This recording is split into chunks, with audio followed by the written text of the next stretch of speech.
Me tocó vivir un país que tenía todas las carestías que te puedes imaginar. O sea, no conseguía la leche para mi hijo, no conseguíamos aceite, no conseguíamos arroz, había un mercado negro. Me encantaba ayudar a mi madre en la cocina. Y ella me enseñó a hacer mayonesa. La idea de Alacén empieza con una conversación de ese tipo. Aunque te parezca mentira, en 2 meses de lanzamiento, teníamos casi 30% del mercado. Ese cambio del sistema económico es justo el cambio que a mí me toca vivir, porque yo asumo la gerencia general de Perú Pacífico, hoy Alicorp, que no tenía, digamos, las herramientas de gerencia normales, que estaba acostumbrada a competir.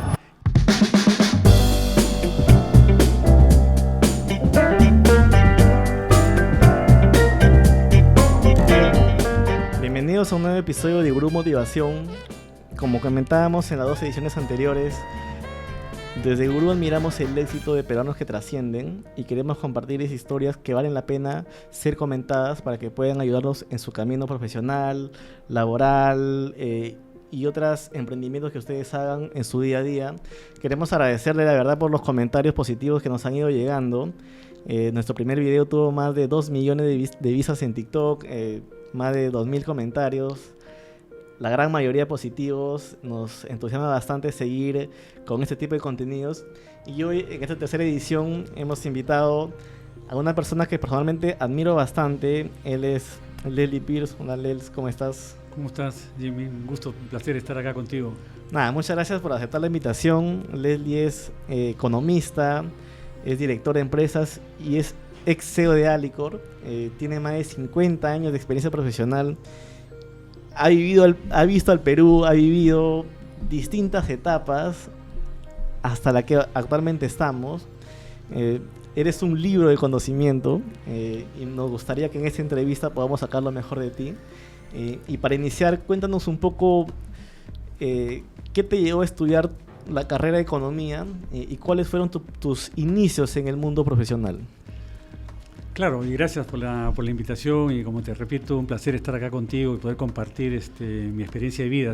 Ojalá ayude a gente y a las personas, sobre todo los peruanos, porque tanto tú como yo somos peruanos preocupados ahora por el país, ¿no?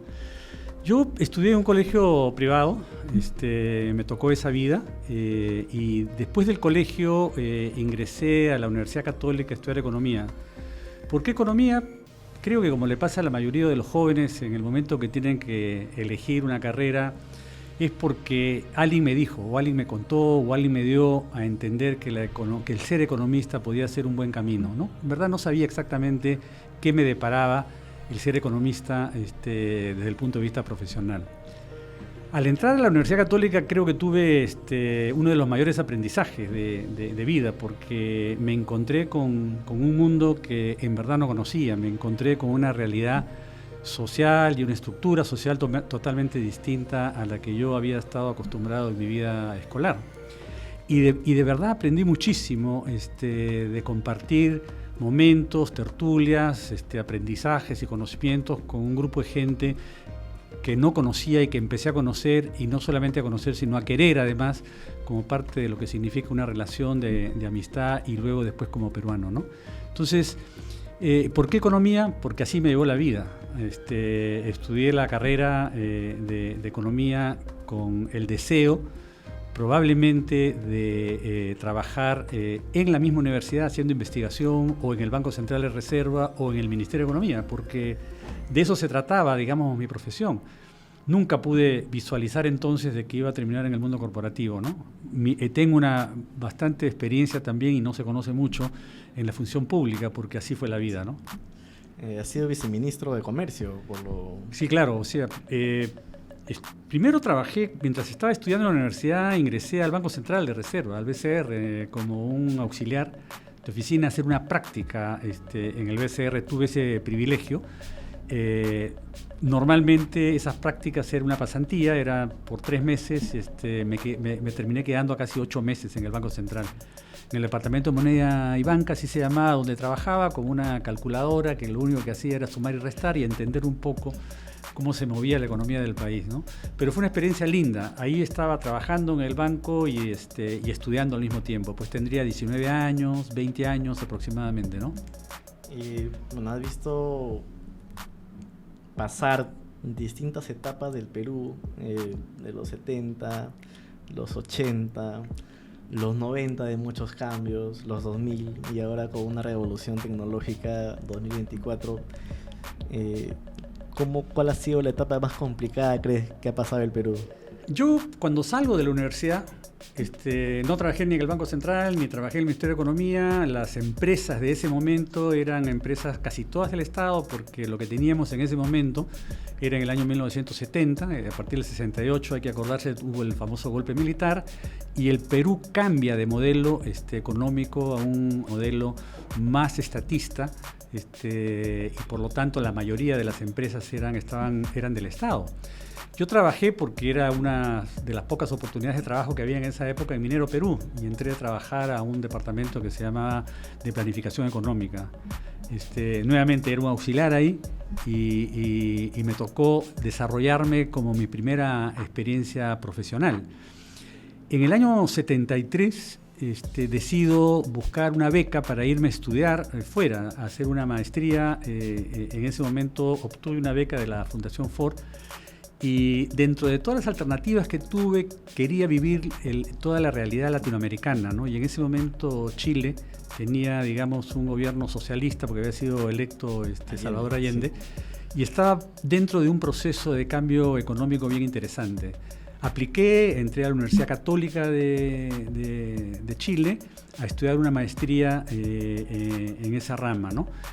Y en el año 73 justamente acababa de nacer un hijo mío, me casé muy temprano, tuve mi primer hijo, con él nos fuimos con mi esposa a vivir a Chile, tenía 25 años, y nos tocó vivir el tema de la salida de Allende, la caída del gobierno de Salvador Allende, el ingreso de Pinochet en septiembre del año 73, que fue una experiencia tremenda, porque me tocó vivir un país antes de la caída, un país que tenía todas las carestías que te puedes imaginar. O sea, no conseguía la leche para mi hijo, no conseguíamos aceite, no conseguíamos arroz, había un mercado negro, era terrible. O sea, realmente la economía de Chile estaba pasando por un proceso bien, bien complejo, y después viene todo este desequilibrio social y político del año 1973. Vivimos una época compleja para esa edad y para esa circunstancia, y un país que desde el punto de vista económico estaba simplemente quebrándose, con toque de queda que duraba 24 horas durante casi 10 días, no podías salir de tu casa, no estabas conectado con televisión, ni radio, ni nada, ¿no? Entonces esa experiencia también me formó y fue bien interesante después porque ahí me enseñó algunas cosas que no deberíamos hacer desde el punto de vista económico y otras desde el punto de vista también como persona, ¿no? Lo llaman la escuela de la vida, ¿no? Que te va formando para lo que va a venir luego, ¿no? Exacto. Tú has tenido la gentileza de traernos el libro, acá lo muestro, donde resumes tus experiencias en Alicorp, en 20 años de Alicorp. ¿Cómo fue el inicio de ya, digamos, una carrera de toma de decisiones hasta que llegas a ser CEO de Alicorp en un contexto del Perú totalmente diferente al que estamos ahora? Es bien importante entender eso, porque realmente el Perú ha pasado y pasó por cambios de estructura política y social totalmente distintas, ¿no? El Perú, en el año, cuando yo regreso de Chile, ya me inicio, digamos, en algunas experiencias profesionales, vivía una economía que era totalmente protegida, es decir, habían las importaciones estaban prohibidas, las empresas estaban altamente protegidas con aranceles altos, había prohibición a ciertos productos, era lo que llamaban una economía que se suponía que debía crecer en función de sustituir importaciones, pero en verdad protegidas. Entonces, ¿qué pasaba ahí? Las empresas en general estuvieron acostumbradas durante mucho tiempo, ¿no es cierto?, a producir mirando únicamente el producto y no al consumidor, no a las personas, porque igual iban a vender, es decir, no tenían mayor competencia. Claro. Y en ese sentido, malacostumbra, ¿no es cierto?, a la empresa, al emprendedor, al empresario, a no preocuparse, digamos, por la parte más importante del modelo económico, que es el que tenemos hoy día, que es el consumidor y la libertad y la libre competencia, ¿no? Entonces, ahí era una empresa protegida, cero preocupación por el consumidor y muy alta preocupación por producir, etcétera, ¿no? En el año 83, por ahí más o menos, yo estaba trabajando en Gloria, y era digamos, estaba allí tratando... había venido de ADEX, que era la Asociación de Exportadores. Cuando Gloria todavía pertenecía a Carnation.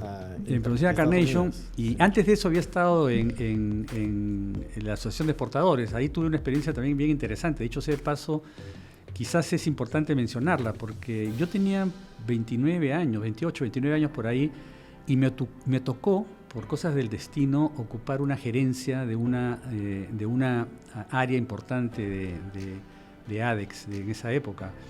Quienes me reportaban a mí era gente mucho mayor que yo.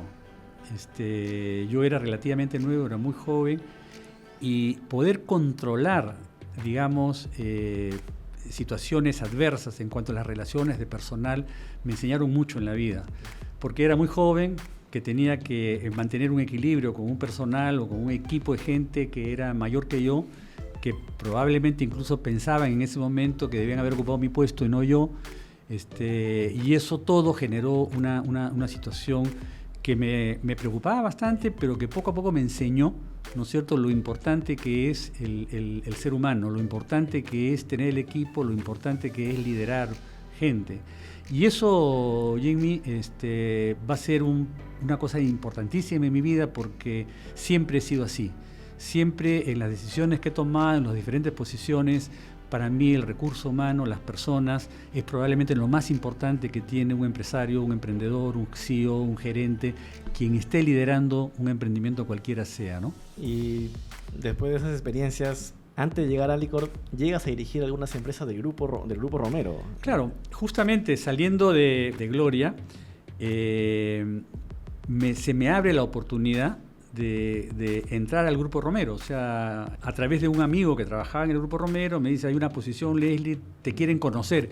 ¿Y por qué me querían conocer? Porque yo en Gloria había estado en la Universidad de Piura, en el programa del PAT de la Universidad de Piura. Cuando era en Piura. Era en Lima. Sí, pero yo estaba en la segunda, pero esa es la parte interesante. Yo estaba en la segunda promoción, yo tenía 29 años ahí, creo, o 30 años, y estaba con los gerentes generales o con los CEOs que eran los referentes del mundo peruano. Ahí yo me estaba codeando con ellos, yo era una especie de calichín ahí, pero era la segunda promoción. O sea, Dionisio Romero, por ejemplo, había estado en la primera, Arturo Woodman era de la segunda, ahí lo conocí a Arturo Woodman, o él me conoció más a mí, y hicimos amigos ahí, pero nos conocimos en el desarrollo de todo el programa, y eso fue algo que llevó después a que me buscaran para ofrecerme un trabajo en el grupo. Entonces entro cuando Arturo Woodman era el gerente general de lo que hoy día es Alicorp. Allá, en esa época se llamaba CIPSA, Compañía Industrial Perú Pacífico, ¿no? Y cuando te invitan a asumir Alicorp, de nuevo en un contexto diferente de la economía peruana y en una etapa de cambios, asumes la empresa, creo que con 80 millones de facturación en promedio, y cuando te retiras luego de 20 años, la empresa facturaba más de 1.000 millones. 1.600 millones. 1.600 millones de dólares, sí. ¿Cómo fue esa etapa? Ahora, hay que acordarse de que entre el 85 y el 90 es el famoso el primer gobierno de Alan García, y realmente la economía peruana sufre muchísimo con una serie de decisiones que son de distorsión en el sistema económico peruano, ¿no? Se genera una hiperinflación al final, que es desastrosa y que el Perú prácticamente no quiebra, pero hay todo un proceso de estatizaciones, de pérdidas de confianza, caídas de inversión privada. Entonces fue una situación bien compleja que dura hasta el año 90, en el que después se elige, hay un cambio de gobierno, entra el presidente Fujimori y cambia el modelo económico del país. O sea, esta protección que tenía la empresa privada, esta manera de proteger a la empresa privada a través de aranceles y subsidios, desaparece de la noche a la mañana. Y las importaciones se liberan. O sea, todo aquello que estaba prohibido ahora podía ingresar. Los productos con los cuales las empresas peruanas estaban acostumbradas a competir y que no las tenían porque no entraban, empiezan a ingresar, cero arancel, nada de protección. Resulta que las empresas peruanas no eran eficientes, pues, porque no estaban acostumbradas a la competencia, estaban acostumbradas a vivir más o menos tranquilos en un panorama donde el gobierno tenía mucho que decidir. Y ese cambio del sistema económico es justo el cambio que a mí me toca vivir. ¿Por qué? Porque yo asumo la gerencia general de Perú Pacífico, hoy Alicorp, en el año 1991, alrededor de abril del año 1991, ¿no? Entonces, a mí me toca encontrar una empresa que no tenía, digamos, las herramientas de gerencia normales, que estaba acostumbrada a competir. Nosotros en esa época vendíamos el aceite, 1 litro de aceite, a $1.50. En ese momento habían 3 empresas que competían en el mercado. Una era Unilever, se llamaba Industrias Pacocha en esa época, Fabril, que era un grupo argentino, y Compañía Industrial Perú Pacífico. Y las empresas vendían el litro de aceite a $1.50 y las 3 empresas perdíamos plata. El aceite en Argentina y en Brasil en esa misma época se vendía en 70 centavos de dólar y eran eficientes. Y ese aceite nosotros veíamos que iba a ingresar al Perú. O sea, se vendía a la mitad de lo que vendíamos nosotros y nosotros perdíamos plata con un precio que era el doble. Eso te da una idea de cómo éramos de ineficientes las empresas peruanas. Lo cierto es que muchas empresas peruanas en la década del 90 desaparecen. Grandes grupos empresariales que eran íconos del sistema industrial peruano dejan de existir porque nunca pudieron llegar a ser eficientes y a competir, digamos, con la empresa extranjera.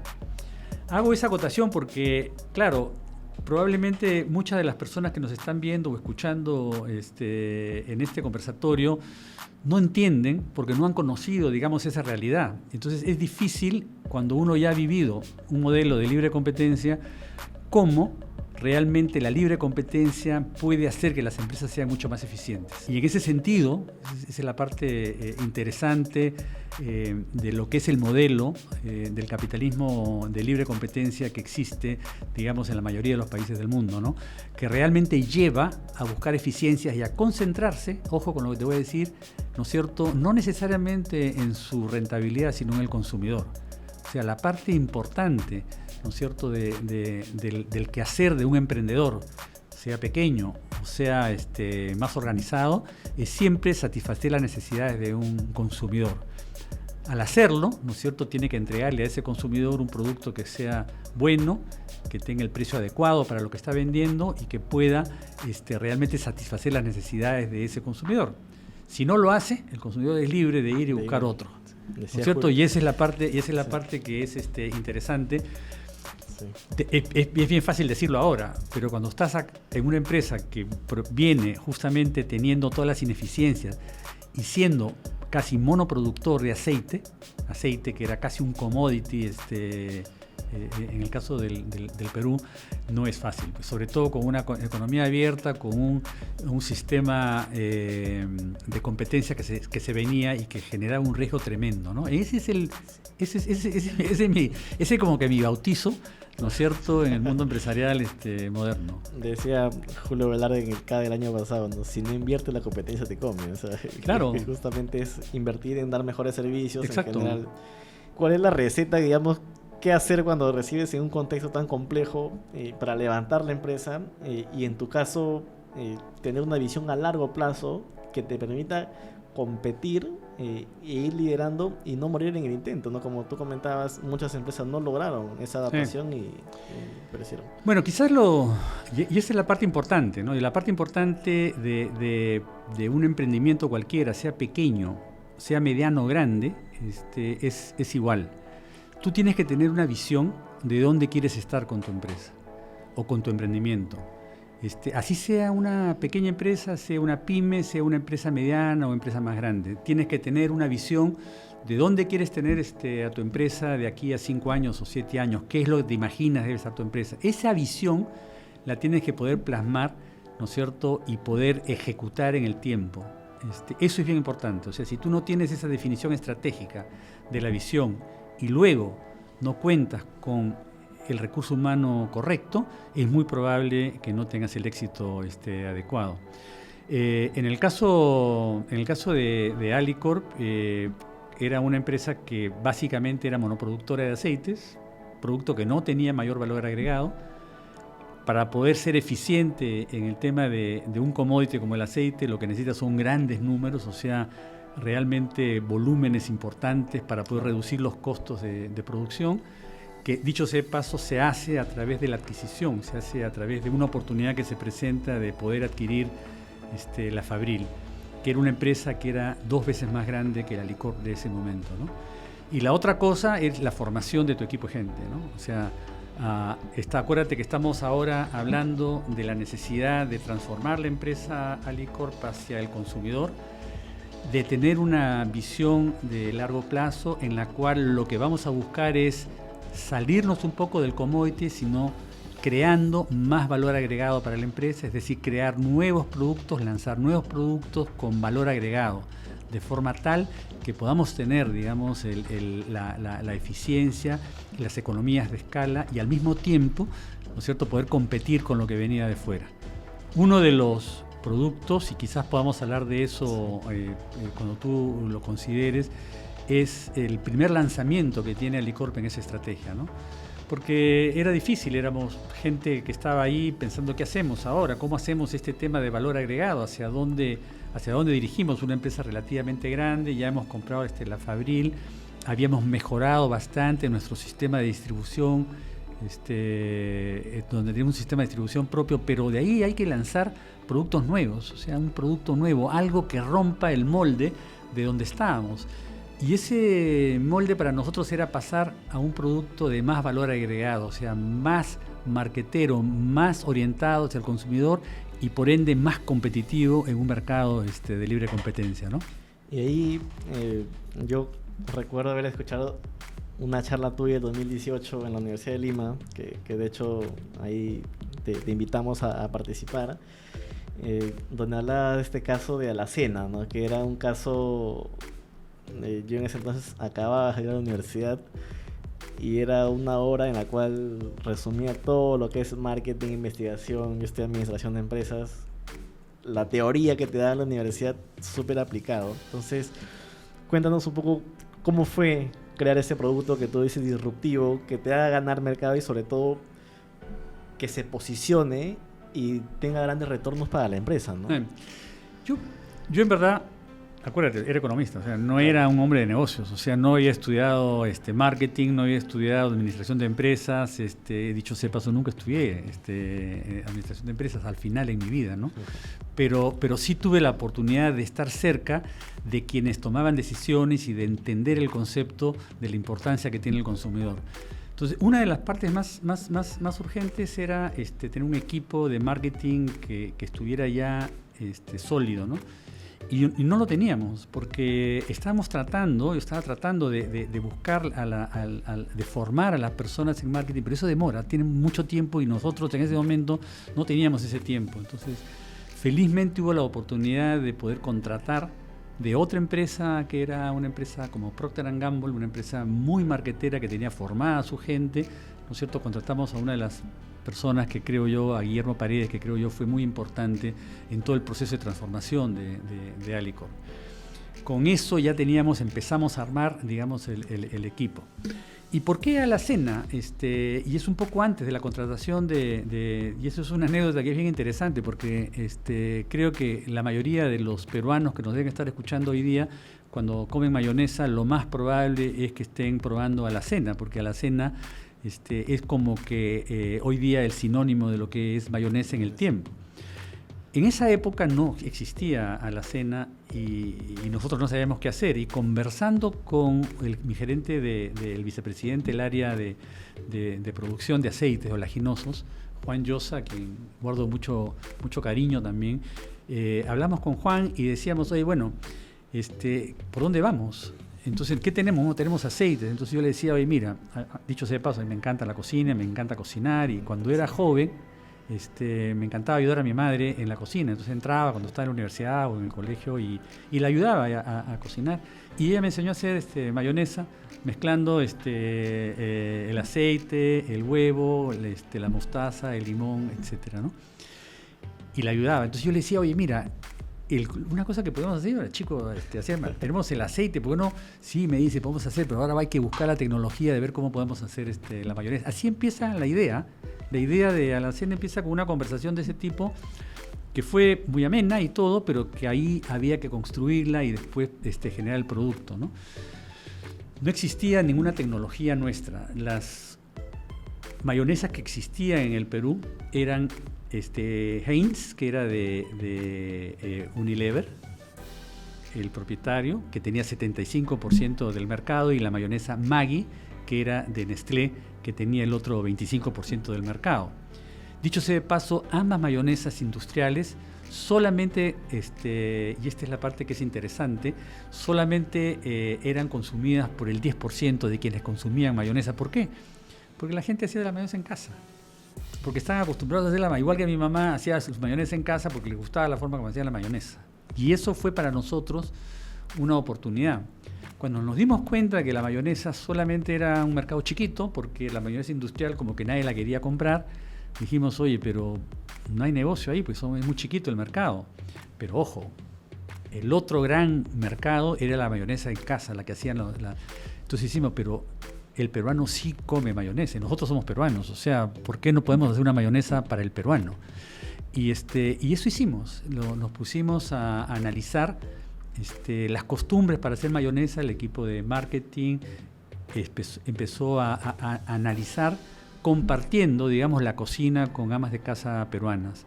Cuando hacían mayonesa, ver cuánto de aceite le echaban, cómo usaban el huevo, la yema, el poquito de mostaza, el toquecito de limón, etcétera, ¿no? Y entonces dijimos, sí, todo esto era secreto, dicho sea de paso, y empezó en 1997. La mayonesa no se lanza hasta el 2000. O sea que tuvimos cerca de 4 años en procesos de investigación y estudios, pero queríamos hacerlo bien, ¿no? Y así era el marketing en esa época. Pero imagínate que para eso tenemos que estar enfocados. O sea, además de enfrentar los problemas propios, dicho sea de paso, Alicor perdía plata todos los años en esa época porque estábamos en un proceso de ajustes permanente, y estábamos con este emprendimiento que nos habíamos comprado porque era la forma de cambiar la empresa. Estábamos total y absolutamente convencidos de que debíamos hacer algo, ¿no es cierto?, como peruanos, en un producto nuevo. Y buscamos tecnología. Obviamente no le podíamos pedir la receta ni a la competencia, que era lo que estaba acá. Entonces, en el mundo ellos controlan ese tipo de producto, entonces era dificilísimo, hasta que encontramos una empresa japonesa que la conocimos a través de un contacto que hicimos en la búsqueda de proveedores. Se llamaba QP. Era un japonés que había estado en la Segunda Guerra, después de la Segunda Guerra en Estados Unidos, y vino con este conocimiento de hacer mayonesa en su país. Y además le encantaba el nombre de Cupido, y traducido al inglés Cupid, claro. Y de ahí salió su nombre de QP, y la conocimos. Llegamos a un arreglo con ellos y empezamos a hacer fórmulas para hacer mayonesa industrialmente. Entonces, con ellos hicimos un montón de pruebas en las plantas que tenían ellos en Japón, y las traíamos a Lima y las probábamos. Y la mayonesa que realmente estuvo más cercana a lo que nosotros queríamos era la mayonesa que ellos tenían en el Asia, en Japón, y que se vende muy bien y que es líder allá, porque aunque parezca mentira, tienen el mismo gusto, ¿no es cierto?, de la mayonesa peruana. Tiene ese toquecito de limón, ¿no es cierto?, que dicho sea de paso, las dos líderes del mercado, la de Unilever y la de Maggi, no tenían. Eran mayonesas totalmente blancas, que eran básicamente una copia de la mayonesa que se consumía en Estados Unidos, que es el consumidor norteamericano y el consumidor europeo, que estaban adaptados diferentes. Entonces, moraleja, tiene que centrarte pues en el consumidor donde tú estás. Eso no lo estaban haciendo ellos, porque para ellos era mucho más fácil meter ese producto y esperar que con el tiempo el consumidor peruano se acostumbrara a esos sabores, ¿no es cierto?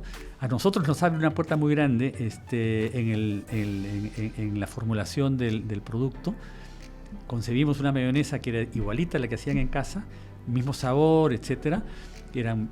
Buscamos los huevos de la calera, todos los ingredientes que podían asemejarse desde el punto de vista natural para hacer un gran producto, ¿no? Ahí hicimos un diseño del empaque parecido al que existía, pero con la posibilidad de una abertura más fácil. La otra era más complicada de abrir, esta era muy sencilla, muy simple, así que le estábamos dando al consumidor una cosa adicional. Y de pronto un día, cuando ya estuvimos listos y teníamos todo el sistema, con el apoyo mediático lanzamos el producto al mercado. ¿Qué te puedo decir? Pues ¿Cómo fue la recepción? No, olvídate. Aunque te parezca mentira, en 2 meses de lanzamiento, teníamos casi 30% del mercado. Y lo curioso es que la competencia no se dio cuenta de ello. ¿Por qué? Porque la información del mercado ellas la revisaban después de... O sea, no la revisan inmediatamente. Y sus embarques al mercado eran iguales. ¿Por qué? Porque estaban acostumbrados a seguir metiendo las toneladas mensuales que metían, y eso no les había cambiado mucho. Lo que había pasado es que el mercado total se estaba duplicando, triplicando. El mercado total creció casi 7 veces. Y cuando la competencia se dio cuenta de eso, ya era muy tarde. Ya nosotros estábamos ahí. Teníamos todo un operativo, habíamos duplicado la capacidad de la planta en los primeros 6 meses, lo cual es una maravilla, porque estás duplicando, porque tienes ya, en verdad duplicamos como 5 veces, porque no teníamos tampoco tantos recursos en ese momento como para hacerlo, pero fue tan buena la recepción y tan bueno el producto que permitía que eso ocurriese, ¿no? La historia de la cena es que al final termina, satisfaciendo las necesidades y la preferencia de más del 90% de los peruanos que consumen mayonesa, ¿no? Y ahora está dentro de la mente del consumidor, ¿no? Creo que es parte de la cultura peruana. La marca La Cena, en verdad, termina siendo más allá que una mayonesa, porque el peruano estaba acostumbrado a comer otro tipo de salsas también. Entonces eso nos da la posibilidad de convertir a La Cena en una multimarca, ¿no? Hay una pregunta para muchos emprendedores. ¿Cómo posicionas un producto? ¿Cómo posicionar un producto y que tenga éxito en el mercado? Cualquier producto o servicio en general tiene que satisfacer las necesidades del consumidor. Esa es la parte más importante. O sea, tú tienes que tener la capacidad de entender bien al consumidor. Antes se hacían muchas pruebas, focus groups, ¿no es cierto?, donde probábamos, hacíamos error y pruebas de productos hasta tener la formulación correcta. Hoy día ese proceso es mucho más rápido. Hoy día, porque existe un sistema de comunicación, de redes sociales, del internet, etcétera, que permiten que el conocimiento y que fluya mucho más rápidamente, ¿no? Entonces, pero en esencia es lo mismo. En esencia tienes que tener primero el producto bien diseñado. Hay unas famosas 4 P's de marketing que siempre se escuchaba hablar de ellas. Hoy día, obviamente con el lenguaje moderno, ya no se llaman las 4 P's, porque esas 4 P's son mucho más complejas, pero utilizan en esencia lo mismo. O sea, tienes que definir un precio, ¿no es cierto? Tienes que definir una campaña publicitaria, mediática, que antes era quizás más televisión, hoy día ya es más redes sociales, más la parte digital, ¿no es cierto? Tienes que tener la plaza, que es el sistema de distribución. Hoy día el sistema de distribución ya es multicanal, ya no es un solo canal, que fue una parte realmente importante, ¿no? Entonces, en esencia los problemas son los mismos. Lo que ha cambiado mucho es, la velocidad con la cual hay que actuar. El tema de la mayonesa en el Perú es un caso de estudio, porque es una empresa peruana que no tenía mayonesa, que compite con 2 empresas que son líderes mundiales de mayonesa que están en el Perú y que les gana el mercado y que las sobrepasa solamente por enfocarse y atender bien al consumidor, ¿no? Entonces, la historia de Alicorp es una historia que está basada en eso, está basada en ese respeto al consumidor, en el respeto al mercado, en el respeto a la calidad de los productos, etcétera, ¿no? Esa es la esencia de una visión que se hizo y que se construyó para que perdure en el tiempo, ¿no? No, y ahora pues, es una empresa consolidada, ¿no? Que es líder en el mercado. Tiene sus problemas, porque tiene que enfrentar una serie de cambios permanentemente. O sea, la empresa nunca está cómoda porque compite con todo. O sea, hay que estar creciendo, viendo rutas de crecimiento. Igual, no hay que olvidarse que una empresa tiene que ser rentable, tiene que tener un crecimiento para poder satisfacer las necesidades de sus accionistas, etcétera. En esencia es eso, ¿no? Y seguir siendo una empresa también admirada. Asumir ese reto, crear nuevos productos, a ti como persona, ¿cómo te preparas para esos cambios tan bruscos, digamos, pero sobre todo de competencia, en el cual, digamos, tienes ese liderazgo, obviamente acompañado de un equipo? Pero ¿cómo es esta preparación mental como persona para afrontar esos retos? ¿Qué te ha ayudado a ti? Yo creo que hay que buscar un equilibrio como persona. Y el equilibrio tiene que ser exactamente una adecuada proporción de ciertas energías que tú aplicas en tu vida. Yo tenía 3 cosas que eran bien importantes en mi vida: mi familia, mi trabajo en la empresa y yo como persona. Esos eran los 3 objetivos que buscaba satisfacer. Yo no sacrificaba a mi familia, tampoco sacrificaba mi responsabilidad como empresario, como CEO, y tampoco me sacrificaba yo. Voy a empezar por lo último. En la parte personal, yo soy una persona que siempre ha practicado el deporte. Yo he vivido siempre haciendo deporte y siempre encontré el tiempo para hacer alguna actividad física. ¿Por qué lo hacía? Porque yo sentía que con eso lograba una estabilidad personal. A mí me gustó mucho el surf, o sea, yo corría tablas, soy una persona que es reconocida porque parte de mi vida le he dedicado al mar y a eso, y tenía los fines de semana de toda mi vida dedicada a las olas, ¿no es cierto? Y después al squash y después al tenis, pero siempre tenía un espacio del día que estaba dedicado a mí, y eso es bien importante en lo personal. La parte del trabajo siempre tuve la prioridad de la responsabilidad, pero no mezclaba la parte del trabajo con la parte de la familia. Es decir, cuando yo ingresaba al ámbito familiar, es decir, a mi casa, el tema del trabajo estaba en otro sitio. Mi teléfono, aunque te parezca mentira, no sonaba en mi casa. Wow. Y eso se acostumbró en la vida, y solamente, ahora, si sonaba, sí estaba preocupado porque tenía que hacer algo realmente grave, pero la costumbre mía fue vivir así y construirme así. Entonces yo creo que cuando uno logra definir eso primero como individuo y tener bien claras cuáles son tus metas y tus objetivos en la vida, puedes lograr ese espacio, ¿no?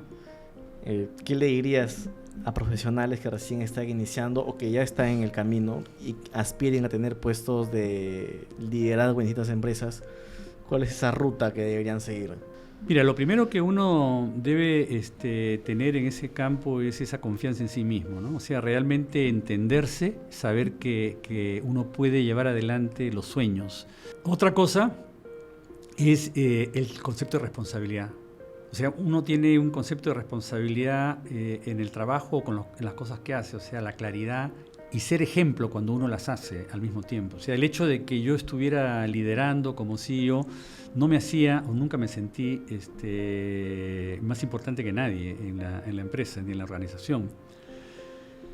Y un tema que siempre les recuerdo a muchas personas cuando empiezan a ascender, digamos, en la organización o a tener algo, es que no se apeguen al poder, porque el poder en sí es en el tiempo es efímero.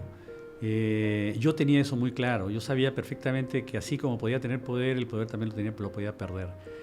Entonces, vivir ejerciendo el poder por tener poder, realmente mucha gente lo hace, pero no creo que es feliz. Y no creo que les va bien tampoco en la vida. En un momento determinado, ese poder termina generando una serie de perjuicios en la parte personal. Entonces, yo siempre con esa claridad he actuado pensando en que lo que estoy haciendo es lo correcto y sabiendo que soy parte de un equipo de gente, ¿no? Cuando uno está en una empresa, en un emprendimiento o en cualquier evento de esa naturaleza, uno siempre es parte de un grupo humano, permanentemente. Entonces, el respeto al ser humano, el buen trato, digamos, al ser humano, aceptando de que puede ser capaz de cometer errores y equivocarse, es una constante en cualquiera que quiere liderar, ¿no? Es importante lo que tú mencionas sobre el poder, ¿no? Porque se le ve tanto en el sector privado, pero sobre todo en el sector público, ¿no?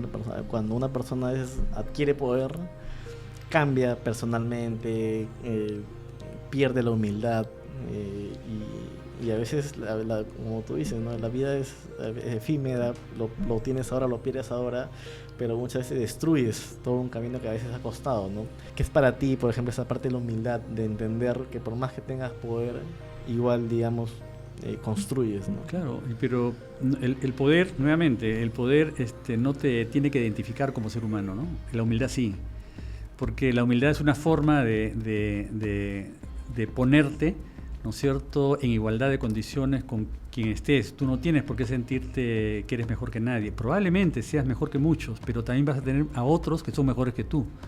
Y tienes que reconocer eso y aceptar eso en la vida. Entonces, eso hace que tú te sientas simplemente una persona más en cualquier momento, en cualquier circunstancia, porque vas a encontrar gente que es mucho mejor que tú en muchos aspectos y siempre. Y tú te vas a encontrar que eres mejor que otros, pero eso no te hace a ti superior desde el punto de vista humano, ¿no? Qué interesante reflexión. Y ahora, como director de empresas, hace un par de años tuvimos un desayuno, me comentabas que era una manera de seguir contribuyendo al Perú desde los directorios, construyendo empresas, digamos, de tu amplia experiencia.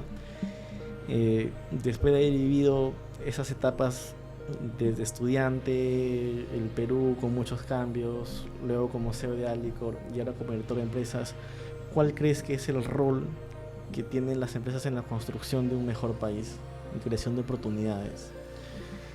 Mira, yo creo muchísimo en el emprendimiento, y el emprendimiento desde el más chico hasta el más grande, y creo que el emprendedor es una persona que está buscando satisfacer las necesidades de alguien más y en ese camino está haciendo algo que es total y absolutamente positivo. Dicho eso, yo creo que el rol del mundo corporativo moderno peruano, o en general, es la preocupación mucho más clara de la sociedad en su conjunto, ¿no? Obviamente el hacer empresa no quiere decir que uno tenga que ser altruista con los recursos, regalar la plata, pero sí tiene que preocuparse por una serie de cosas, o sea, por tener una mejor sociedad, por tener un mejor medio ambiente, porque el mundo esté mejor en el tiempo. ¿Por qué tiene que preocuparse de eso? Porque de eso justamente va a vivir el mundo corporativo a futuro y la sociedad en su conjunto, o sea, de una mejor sociedad, de una sociedad mucho más rica, más poderosa, más socialmente y culturalmente más consolidada, hace que la empresa también crezca en su conjunto y es un gana-gana, ¿cierto?, en todo sentido. Ahora, en mi caso en particular, claro, yo he salido de un mundo donde tomaba decisiones de una empresa muy grande, y he entrado ahora a un mundo donde estoy colaborando en otro nivel, que es el nivel del directorio. He tenido suerte en ese sentido, porque me permite seguir activo a la edad que tengo, y seguir contribuyendo con el mundo empresarial, pero también con la sociedad, porque estos conceptos con los que yo creo, en los que yo creo y que creo que debieran ser, digamos, ejercidos por los empresarios como conceptos de sostenibilidad y de respeto al medio ambiente, los voy a seguir defendiendo. Además de eso, yo soy una persona que cree en hacer el bien común también, ¿no? Entonces yo estoy en algunas organizaciones que son no lucrativas, que no hacen, como el Banco de Alimentos, por ejemplo, donde hay una labor bien interesante en los últimos 10, 12 años, desde que salí de Alicorp, en este emprendimiento presido el directorio o de Vida Perú y de otras organizaciones que son no lucrativas, ¿no? Y estoy también permanentemente viendo la posibilidad de contribuir con otros emprendimientos que también son importantes para el crecimiento y la consolidación de la democracia y de la participación ciudadana y de temas que no tienen que ver con el día a día de lo que significa una empresa, pero que sí son importantes, ¿no es cierto?, para consolidar un Perú mejor. Entonces, donde esté, yo voy a defender esos principios, así como defendía también, digamos, el éxito que pudiera requerir una empresa en un momento determinado frente al mercado y un competidor, ¿no? Y ahí también hay una parte en la cual nos toca a nosotros como ciudadanos poder involucrarse y dar nuestro granito de arena, ¿no? Yo siempre, cuando tengo la oportunidad de conversar con profesionales, yo soy de provincia, soy provinciano, siempre les digo, ¿qué estamos haciendo nosotros como profesionales para contribuir a nuestra región? hay miles de personas. Yo estoy convencido que el Perú es un país de los talentosos, y podemos ir contribuyendo en ese camino del desarrollo país. ¿Cuál crees que es el rol que tenemos también como ciudadanos, desde tu punto de vista y tu amplia experiencia? Hay muchas cosas que podemos hacer como ciudadanos, pero voy a simplemente, dentro de lo que me acabas de decir, yo me has escuchado en esta conversación hablar siempre del emprendedor. O sea, no te hablo del emprendedor y el empresario, pero el emprendedor para mí es una persona, puede ser una persona de muy bajos ingresos, pero que tiene un emprendimiento, que puede ser simplemente el llevar adelante un deseo de un producto para satisfacer las necesidades de alguien más. Ese emprendedor es un empresario en esencia, y por lo tanto es parte de este mundo del que estamos hablando. Ahora, a nivel del ciudadano, el ciudadano en general, el peruano en general, lamentablemente enfrenta una serie de problemas que le son adversos, ¿no es cierto? Entre otras cosas, hoy día existe un nivel de desconfianza tremendo en el ciudadano. O sea, tú lo puedes ver, lo vas a encontrar acá en Lima, lo vas a encontrar en provincias, lo vas a encontrar con quien converses. Nosotros no tenemos confianza ni en las instituciones, ni en las autoridades, ni en ni siquiera en las clínicas, ni en los hospitales, ni en la policía, ni siquiera entre nosotros mismos confiamos. Esa es la verdad. O sea, el Perú, cuando uno mira las estadísticas, es uno de los países que menos confía en el prójimo, en general. Como que hemos vivido a través de la historia del desarrollo peruano una serie de acontecimientos que nos han hecho desconfiar. Y desconfiamos del empresario, de los partidos políticos, de todos. De todo el mundo. Ese es un problema serio. Ese es un problema que sí creo yo que puede cambiar. La posibilidad de dialogar con gente que piense distinto está. Porque imagínate que hoy día, en lugar de estar peleándonos entre posiciones de izquierda, derecha o de centro, para no entrar en un tema político, encontráramos 5 o 10 temas comunes en los que estamos todos de acuerdo, pero que son importantes para el país, y que todos nos pongamos de acuerdo, porque todos estamos de acuerdo en resolverlos, pero no podemos resolverlos porque los estamos viendo de posiciones ideológicas o de posiciones partidarias distintas y desconfiamos en el otro. Pero el Perú puede conversar perfectamente entre todos, estoy seguro que ese es un tema que realmente la sociedad haría muy bien, la sociedad peruana, sobre todo en su conjunto, tanto dentro de Lima como fuera del departamento de Lima, en el resto de regiones del país, ¿no? Que nos toca, ¿no? Nos toca claro, asumir, y yo creo que al final también tenemos una responsabilidad en épocas electorales de poder elegir bien y analizando, pero sobre todo que como tú decías, estos puntos de concordancia, te pongo un ejemplo, reducción de la pobreza, ¿no? Por ejemplo. Todos estamos de acuerdo con eso, pero en los últimos años hemos venido retrocediendo, y eso es algo que daña mucho, sobre todo por el potencial que tenemos como país. Mira, el tema de la pobreza, o sea, yo soy una persona que cree por formación y por convicción en el desarrollo del emprendimiento, de la empresa. Y yo creo en el sistema de libre mercado y obviamente en la fuerza y la capacidad que tiene el empresario peruano en generar esa riqueza adicional. La riqueza se va a iniciar con la inversión privada. O sea, no hay otra forma, no existe en el mundo otra alternativa que no sea la inversión privada, el gatillo, ¿no es cierto?, para impulsar una ruta de crecimiento y de formación, de creación de valor y por lo tanto de riqueza de un país. No es el Estado el que crea los puestos de trabajo, es la empresa privada, sea pequeña, mediana o grande, no importa. Es esa empresa y ese emprendedor son buenas personas. O sea, uno estigmatiza mucho porque a veces habla de que hay malos empresarios y con eso, y efectivamente hay algunas empresas que pueden haber actuado mal en la historia, como lo han habido en todas las economías y sociedades del mundo, pero no se puede generalizar porque el Perú está hecho de emprendedores, es un país de emprendedores. Lo único que necesitamos es encontrar las herramientas. Lamentablemente las dificultades que tenemos a nivel de estructura hace que muchos de esos emprendimientos terminen en una ruta informal que lamentablemente les hace más daño a los emprendimientos que favor, porque termina siendo las más ineficientes en el tiempo. debiendo, digamos, corregirse, y ahí sí tiene un rol el Estado de poder resolver o ayudar a resolver ese problema, ¿no? Entonces sí, yo creo que a la larga, en el tiempo, los peruanos vamos a tener que realmente recapacitar un poco y ponernos en el ámbito donde nos toca estar, en el campo donde nos toca estar, a construir, a dar de nosotros mismos para colaborar en este diálogo que se necesita a nivel nacional, ¿no? Aunque interesante reflexión en general. Es bueno que tengas esa perspectiva no solo del lado corporativo, sino una visión país, que la gran mayoría de profesionales debemos tenerlo, ¿no? Ya para ir cerrando la entrevista, después de tus 50 años de experiencia profesional y también de experiencia de vida, ¿qué es para ti el éxito?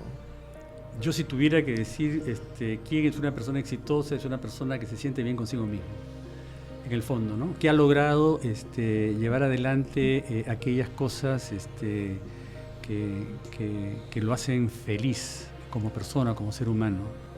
Yo me sentiría exitoso en la medida que me siento que he hecho todo lo mejor para hacer lo que yo pensaba que estaba bien, ¿no? Y no lo que nadie me dijo que tenía que hacer y que estaba obligado a hacer, o hacerlo porque simplemente me iban a dar un dinero para hacerlo, ¿no? ¿Cuáles serían los 5 consejos que te dirías a ti mismo cuando tenías 21 años?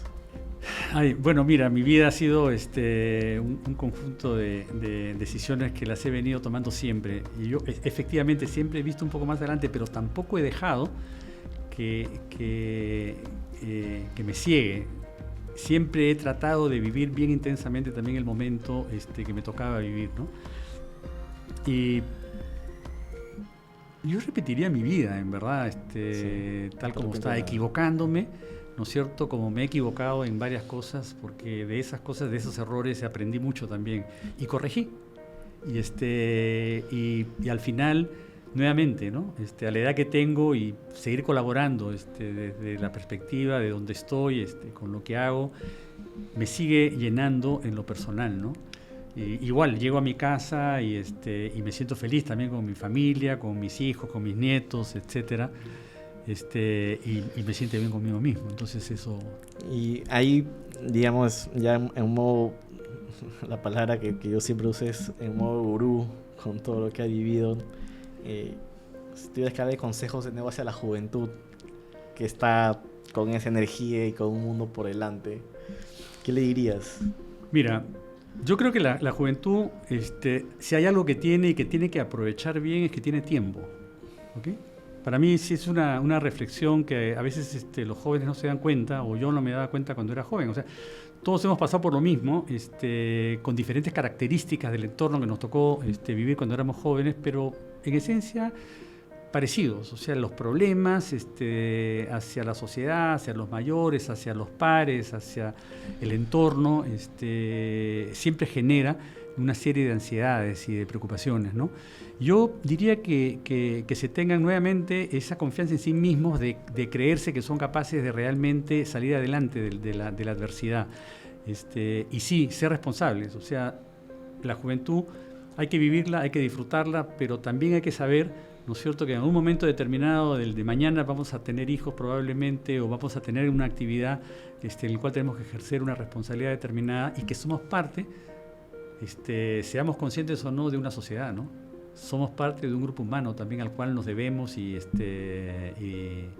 con los cuales debemos saber vivir.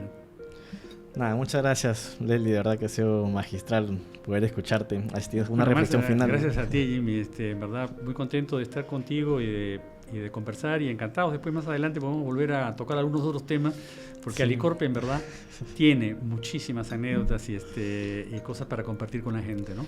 Sí, ahí si quieren una segunda edición, escríbanos en los comentarios. Nosotros vamos a tomar la decisión en base a lo que ustedes nos digan, y nos vemos en el próximo episodio. Muchas gracias.